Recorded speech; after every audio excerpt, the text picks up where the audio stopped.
So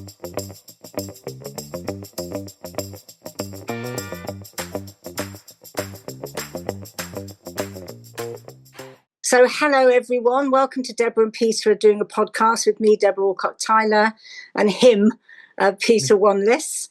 How's Sir your Peter week? Wanless. Sir Peter. Spit. Pete. Anyway, how's your week been, Peter? Good, thanks. My personal Gmail account is Pete Wanless. Is it? Because Bertie Wanless Jr. at some point hacked into it and fiddled around with it, and I had to change it from some ridiculous name back to a name and I couldn't get it to go to Peter Wanless. Does anybody call you Pete? Because you don't seem like a Pete to me, do they? Oh, all my school friends and my mum and dad and my brother. Yeah, they all call me Pete, which does feel a bit weird. I always introduce myself as Peter now. When I started full-time work, I thought Peter was a more grown-up name, which is a bit pathetic, really. No, it's not. So I am called Pete by some people, and if you happen ever to get a Gmail message from me, it will come up as Pete Wanless. Yeah. Whereas if you get a message from me as the president of Somerset Cricket Club, it comes up as Sir Peter Wanless. Oh, well, actually, things like the names are quite. It's a real challenge for women, actually. It's one of the reasons why I don't mind being called Debra or Debs. Most people call me Debra. Quite a few people call me Debs, and I refer to myself differently depending. But I absolutely loathe being called Debbie. I hate it. And the reason I hate it is because in the early parts of my career, so, the early 80s when we were about Peter, I would introduce myself as Deborah and people would say, oh, hello, Debbie. Right. Even though I'd said it's Deborah. So it's this kind of, I've always felt like it's a way of diminishing me somehow, but and lots and lots of women say the same, they'll introduce themselves as, I don't know, Janet, and people will say Jan or, whatever the thing happens to be. So I'm quite sensitive about that. So if you ever call me Debbie, you are dead to me. The only people who get away with it are my aunts who, called me Debbie when I was a very little girl, and I've been unable to beat it out of them. I think there's quite a lot of unconscious bias around names as well, and some sound sort of softer and harder, particularly with women's names. So Catherine, Kate, Kathy, they're all the same name, but they don't. To me, they conjure up slightly different connotations to each one, which is the problem. Is 100% mine, but there we are. But I do try to be diligent and call people by the names which they introduce themselves as. Partly because I'm married to a Becky with 2 C's, and lots of people, mean well, but write to her with a K. Yeah, Becky, and it's such an easy thing just to respond to people in the way in which they wish to be introduced. Though I had an Auntie Gertie. Oh, brilliant. Everyone called Auntie Gertie through her whole life, and she absolutely looked and felt and was Auntie Gertie. She always signed every card she ever wrote as Trudy. Did she? And it made no difference. Nobody would call her Trudy, even though clearly that was who she wanted to be. Yeah. How interesting. Yeah. Anyway, I think I've talked about my Auntie Gertie on this podcast before. When she died, she left me £250 in her will, which I used to buy my first iPhone. Oh. And there we are. The rest is history. So, what should we talk about today? Well, a story cropped up today, which I thought was interesting, opposite to what's going on at the moment. So there's a story about the Scottish Society for the Prevention of Cruelty to Animals and the unionised bit of their staff. So I need to emphasise that it's not all their staff by any means. It's only the unionised bit have voted to go on strike over pay, I think it is. And it just got me thinking about how incredibly challenging it is for leaders of charities in particular to balance the needs of spending money on your beneficiaries versus paying your staff, the whole challenge around how things are seen. So people say charity staff should be well paid. I don't disagree with that, but the problem is if they are really well paid and people are donating, then donors often have big questions about, well, hold on, your director's being paid too much, or the lowest paid member of your team is XYZ. And it just struck me about, and most of us in our sector have had to face these questions about pay rises, in times of economic challenge, about, Yeah, exactly. So that just struck me, and I just wondered if you had any views. And we have this at DSC, of course. We frequently can't afford to give a pay rise, unfortunately, and that's very difficult to. Well, I say it's difficult to communicate with the staff. It isn't, because our staff know everything. They know everything we know. So they see all the figures, they see all the cash, they know what's in the bank. They get as much information as we do. So they can tell that we're not just being tight for the sake of being tight. They can absolutely understand why we might in any one year say, there's nothing or there's not very much. But anyway, that's just, it's been swirling around my head. What do you reckon? Yeah. I find it very hard to understand why people who work for a charity would go on strike, because the consequences of going on strike are, to my mind, only likely to compound the problems that the charity has, because the beneficiaries. The impact of the action will be to withdraw their labour, which will have an impact on the beneficiaries. It's also likely to affect donor sentiment, I think, and the wider reputation of the charity. And it's essentially saying that for any given sum of money, a larger proportion of it should be going to the people who are fortunate enough to have a job in that charity at the moment. Now, having said all of that, I also believe, and I have learnt myself over time, I think I've been on a bit of a journey, that it is quite easy, if charities aren't careful, to take their people for granted. Because the work that charities do is so inspiring, and because so many people want to work there, if you have poor leadership that disregards the needs and well-being of its people, you can chew people up, spit people out, and continue to kind of recruit people and keep the show on the road and deliver benefits to your beneficiaries in the short to medium term, but you're not optimizing the resource at your disposal. So my observation about finding it hard to understand why anyone would encourage staff to go on strike is moderated to a degree by a working assumption that the leaders of the charity are not exploiting their people. Yeah, it's really difficult though, isn't it? Because I'm thinking about budgeting here particularly, which sounds really dull and boring, and generally isn't. But I'm thinking about, so you have a commitment to give your staff a pay rise, which you do, but in a current economic climate, which we've had for years now, where most charities are not growing. They're either static or they're having to shrink. So when you're budgeting for the future year, the only way you can afford a pay rise for your staff is if you can guarantee a growth of that amount in your income. Yes. Otherwise, you've got to cut somewhere else. And I think sometimes leaders, perhaps, especially of larger organisations, are not as adept at explaining that, saying, okay, if we give you 5% for 2026, in order to fund that, we're going to have to cut that programme in, Hastings or whatever thing happens to be. And I often think that one of the reasons why staff fall out so spectacularly with charity management is because they're not given information. And it still staggers me that in 2025, so many charities don't have monthly briefings of their staff. They don't tell them what's going on, update them on the finances, talk about what's positive, share the plans and stuff. And I think if you want to avoid these things in the future as a manager, if you've already built up a culture where your staff are used to you telling them the truth and used to sharing the information and used to inputting into it, then when you have to make harder decisions, like we cannot afford to give you 5%, we can only give you 3%, your staff are much more likely to understand and appreciate and not fight it. Whereas if they don't really know what's going on, they don't understand the implications of those decisions, then they're much more likely to fight back. Now, I'm not saying that's what's happened to the SSPCA. I don't know anything more than I've read. I don't. So I'm sure everybody is right.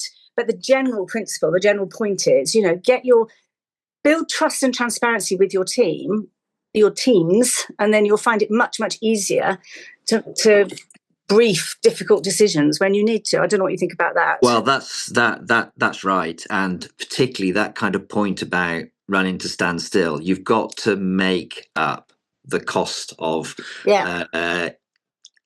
prices, paying prices every year, just in order to deliver the same amount of activity that you delivered last year. It's not like a business where you can put your prices up exactly. to cover the costs. And not enough people understand that. I do agree with you, and that's a point which it's well worth explaining. But something that makes it really difficult to strike the right tone, I think, for charities, particularly charities who are doing significant amounts of fundraising, is how do you, on the one hand, lay out the reality of the challenging environment that you're working in, but on the other hand, inspire and credit and give due praise to your teams who are working flat out to create new charity partnerships, to win this donation, that donation. And there is a risk that what the wider organization hears over and over again is, we've won this partnership, we've achieved this award. And then when it comes round to the budgeting season, because one has tried to be encouraging and supportive of the great things the fundraisers have been doing, the truth is that when you add them all up together, they perhaps don't even meet the costs that you need just to keep the show on the road. So that's a challenge. Another challenge I think charities have it's even if you're talking to people every month, is explaining the different sorts of funding that you have as an organization. So the most important thing is covering your core costs, isn't it? What's the base cost of the charity to run it, and the people you are employing on a month by month, year by year basis are the overwhelming majority of those core costs. And by the way, because employer national insurance contributions went up so staggeringly last year, the cost of that core to every business is significantly more than it was previously. So if you are planning out into the future, it must be a kind of fundamental responsibility of the CEO to think about the sustainability of the charity and the future operating in the longer term. You as the leader of the leadership team, you are weighing that up against the fair pay and investment in your staff at this moment in time. And you may have had a wonderful appeal or a one-off donation that is incredibly eye-catching, that will enable you to achieve something in the next 3 to 6 months. But actually, it's completely irrelevant when it comes to, are we able to keep this show on the road for the majority of what we need to do 2, 3, 4 years out? You know, I'm glad you used the term cost, though, Peter. I can't remember if I've spoken about this on the podcast before, but I will. Even if I haven't, I don't care. We'll speak about it again. I think part of our challenge is we tend to talk about the money we expend on the back office services or the services support delivery as overhead or core cost. And the problem with that, as soon as you describe something as a cost or an overhead, it sounds shrinkable. It sounds as if, well, you probably don't need it all. It sounds as if it's like a luxury. Whereas, my advice tends to be now to charities is to not talk about overhead or core costs, but to talk about essential resources. Because the reality is, it's essential that the NSPCC has a finance team, because otherwise you cannot possibly be properly accountable to donors, to the public, to the government, to HMRC if you're not run properly. And I think that when we frame it like that, when we look at it on its head, when we talk about essential resources, it actually makes us much sharper about of these essential resources, how many of them really are essential and how many of them actually are nice to have. It also means that you don't end up inadvertently cutting something that's actually really critical to the business being run. But it particularly strikes me when organisations talk about making redundancies, very often the press release says we're looking at making efficiencies. And that's another thing that drives me up the wall, because that implies that you're not particularly well run, and that you're aware that there's plenty of waste, and you're going to go and have a look and find it. And I'm like, and that's very rarely why those jobs are going. They're very rarely going because somebody woke up and said, you know what, we're really inefficient, let's sort it out. They're normally going because the income isn't coming in, or because some cost somewhere else has risen, exponentially without expecting it. So I think it's better to be honest about it. I think it's better to say we're having to make redundancies because salary costs have gone up and revenue, fundraising income has gone down. And so we're only, in order to keep the show on the road, as you've said, these are the choices we're having to make, rather than we're making efficiencies. And in fact, honestly, sometimes I look at some charities who've made efficiencies and they're less efficient because they now don't have enough people to do the work that needs to be done.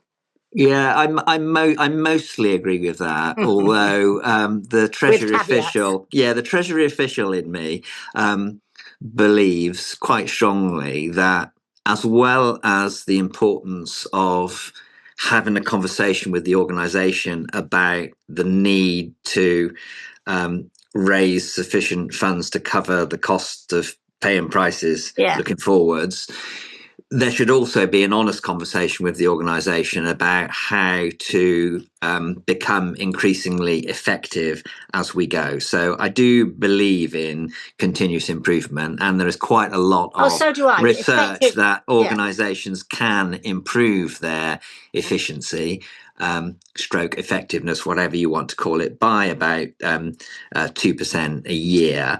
And so there ought to be an onus on everybody in the organisation to be looking at ways to do the same amount cheaper year after year after year, as well as acknowledging that the prices of some other things are going up. But that's about having a kind of conversation about the whole thing in the round. And I do agree with you. If you suddenly, it comes out of left field and right, we've got to lurch to having a completely different position because we can't afford our core cost base 2 years in the future, to explain all of that other way as by just saying you haven't been efficient enough. It's counterproductive. Well, but I will say, I think efficiency and effectiveness are two very, very different things. And I think we often confuse the two. So when I was having physiotherapy for my hip, I had a very efficient service. So if you measure the efficiency by, I had an appointment. I turned up at the appointment. The guy asked me questions, fills it in. Takes 10 minutes. I'm out the door having met my appointment. And one time it's over the phone. Super efficient, so ineffective because I didn't have the opportunity to explain my pain, to talk through, all the reasons why I didn't do the exercises, to talk about lifestyle and motivation and all the rest of it. So it was incredibly ineffective, but very efficient from the point of view of the NHS and obviously the organisation serving it. So I think it's really, really dangerous to conflate the two. And in fact, the best example I can think of in our sector, there are loads, but the best is the CABs. When CABs used to be able to be funded to serve people, they could take time in their appointments. So you know yourself. If somebody presents with debt is a symptom. It's never the problem. The problem is mental health or a broken relationship or a loss of a job or a million one other things. And what CAB advisors were able to do is not just say, right, here are some ways in which you can restructure your debt, or here's some benefits you can apply for, or here's how you can help yourself. They're also able to say, now what's going on here? Okay, we can refer you to a mental health facility or whatever. It was a more holistic service, and it was getting to the root of the problem. Then the whole system changed, and they got measured by the number of people that they could see in any one day. And so all of a sudden, you got your debt advice down to 10 minutes or whatever ridiculous number it was. And I'm sure CABs can tell us. And so you end up measuring efficiency by how many people they saw. But the reality is, because they weren't being able to deal with the whole problem, those same people were coming back again and again and again and again, because the underlying cause hadn't been identified. So that's why I think it's so important. They're not the same thing. You can be super efficient and horribly ineffective if you're measuring the wrong things. Exactly. But if you are effective, you're likely to also be efficient.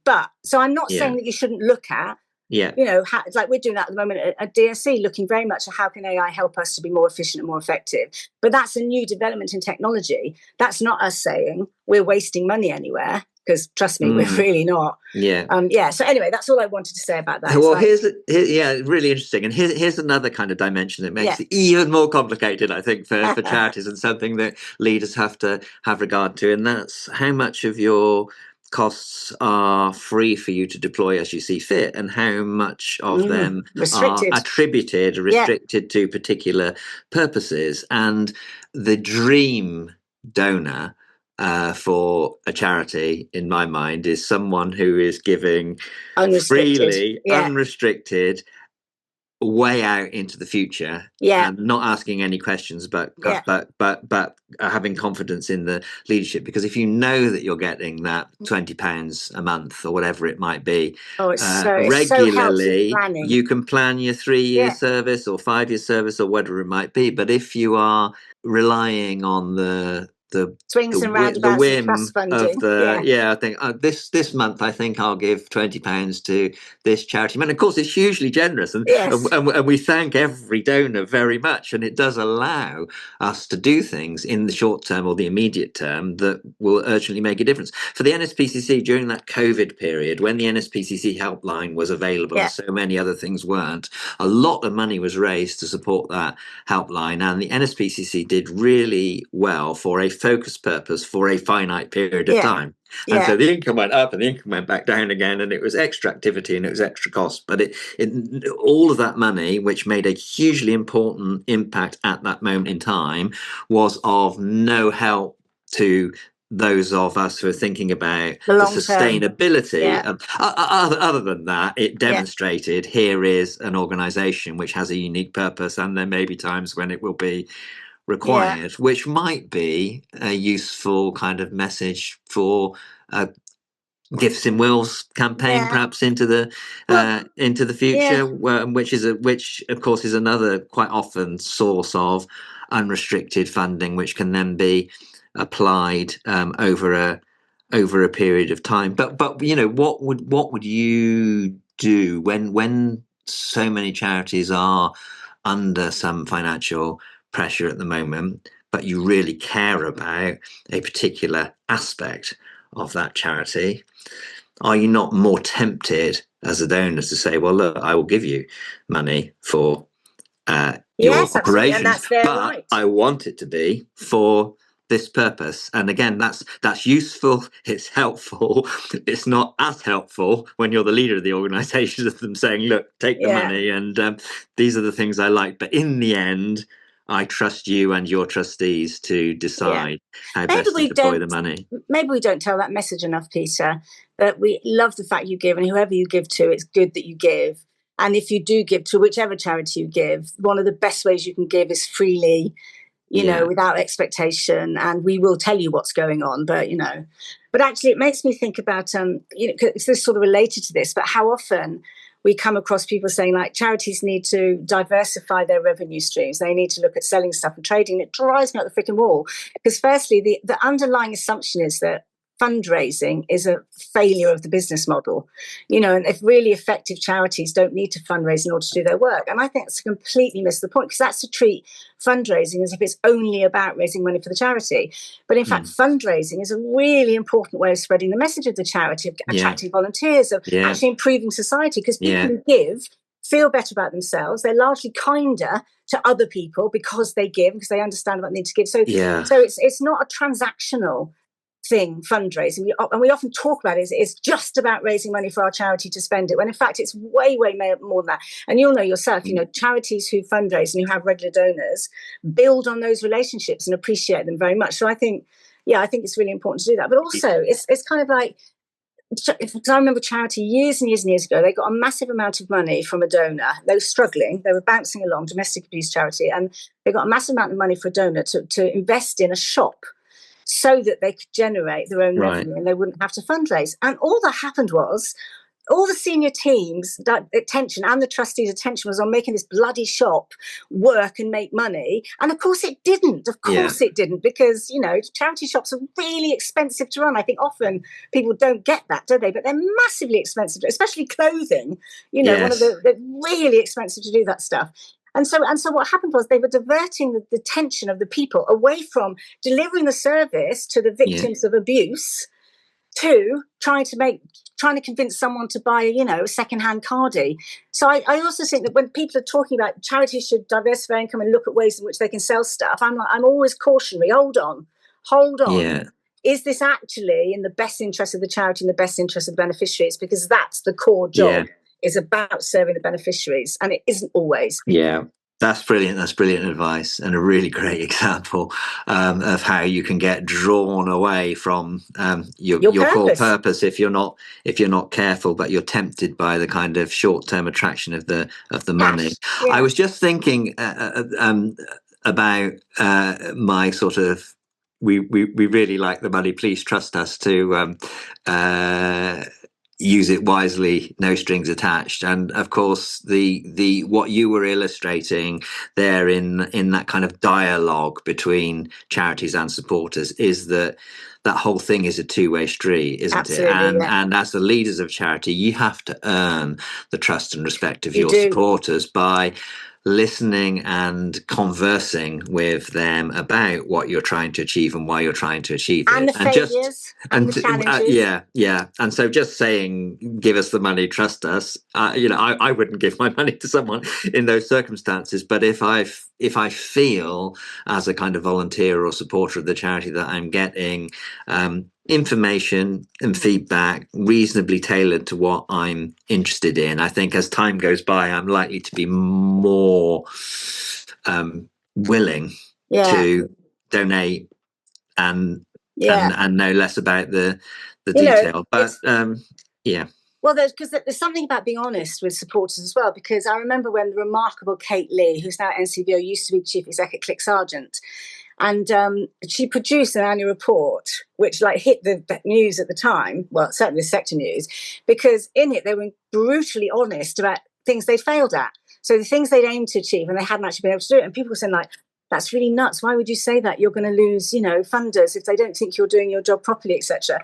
And actually, I can't say for a fact that it was correlated, but they got, shortly after their annual report came out, I think it was a £10 million donation or deal, corporate deal with Morrison's. So even if it didn't, if it wasn't the honesty that attracted the donor, it certainly didn't put that particular donor off. So I do think there's something to be said for being truthful about, we aimed to have 500 more beds in hospices across the north of England, but actually we only managed 250.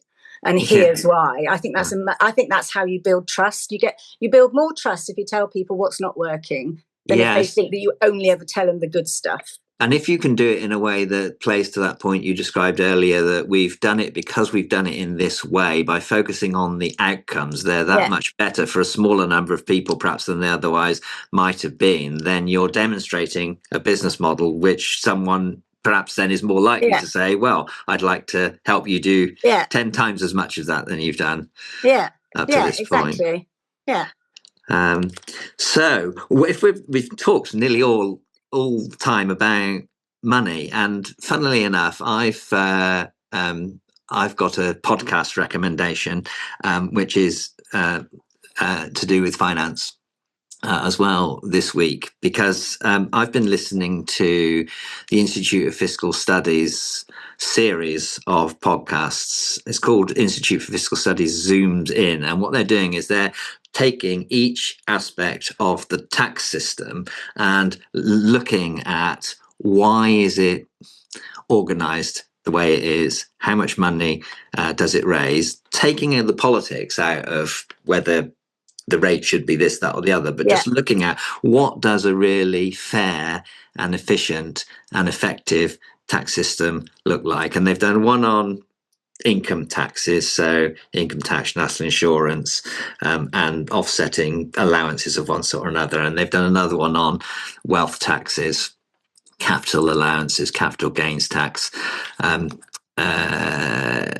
wealth taxes, etc. Anyway, sounds quite dry, and it may be the Treasury official again in me, but I think they do a brilliant job at illustrating what a complete bloody mess our tax system is, because it's kind of grown up over time and changes have been made to it that don't speak to one another and complicate in a way that no one has ever really honestly tried to explain to the citizens in the way our conversation just now suggested charities should be explaining their income and expenditure flows. The whole debate about tax and spend is just shot through with short-term politics, and anyway, I feel like I know a fair bit about this subject. Well, you worked in the Treasury. But I learned a lot from these podcasts, and I think I've heard them say there's been 2 so far. So if people want to understand where their taxes are going and how perhaps we might together move towards a fairer and more efficient tax system, never mind what the rates of the tax should be, and where you should, why at certain points in the income spectrum it's better not to earn more money, or to you can become your own financial advisor as a result of listening to this series. We'll put the links in, so when we publish the podcast, we'll make sure that the links are in so people can go and listen to it. And thank you, IFS. Actually, we have a big soft spot for them because Harry, our Harry at DSC, he used to work for the Institute of Fiscal Studies before he came to DSC, so we always keep an eye out for them as his ex-employers. But it's just fascinating, and how little we actually understand. So even you, who worked in the Treasury and is incredibly competent at these sorts of things, learn stuff. We're always learning. We are, and it's if you can't sort out your own charity's finances, you can pay attention to your own. Exactly. Well, I've always found that the better you are at running an organisation's finances, the worse you are at running your own. I've got time to sort my own bank account. I'm trying to deal with this lot. There's a few things like that, aren't there? Yeah. The people who have the cleanest houses have the dirtiest cars, apparently. Is that true? Anyway, we better stop. We should. Yes, we've run out of time. Well, that was fun. I hope people kept up with all of our. Money makes the world go round, makes the world go round. All right, Peter, thank you. Thank you, listeners. See you next time. See you next time. Bye.